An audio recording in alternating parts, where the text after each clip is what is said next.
Sa pool.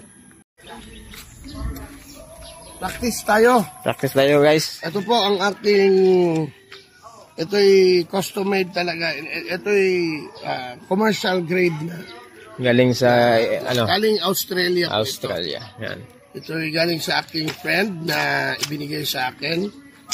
And, ito po, binigay din sa akin to kahapon. Sabi ni Sir John, ito'y gamitin ko daw sa dagat. Pang testing, practice daw talaga to. Ayan.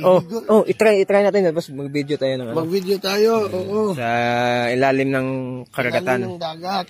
Yan, test natin. Ito ngayon yung isda. Ay, sige ako maghawak. Ikaw magtira. Hawakan mo. Sige. Ang isda, pwede na ito?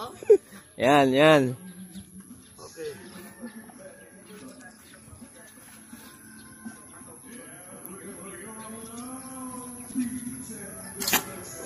Sa pool.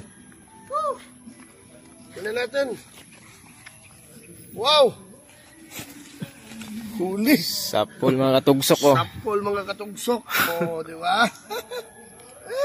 Salamat sa Carabao Dive Center sa pag-sponsor nitong aking isda.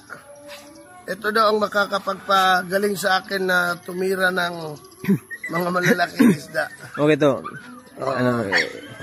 Itali lang sa bato. Yan, praktisan natin mamaya. Praktisan natin mamaya. O, di ba? Ngayon, ito na ang pinaka, kaya ko na ba siyang i-assemble ng walang assistant ni Bongo Spear Gun.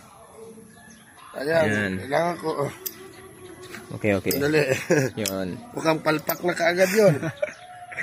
Ayan. Tapos, situit na walang buhol. Okay na yan. Okay na yan. Wala na yung buhol.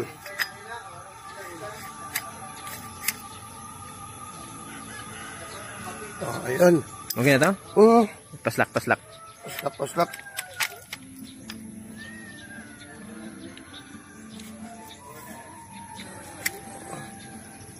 Pak na ako kasi ang sima nasa ibutang ang mga dapat nakataas. Nabaliktad ko nasa baba. Nasa ilalim. So ngayon, okay na ito. Yan. Ayan pala. So ngayon nasa left. Left yung niya.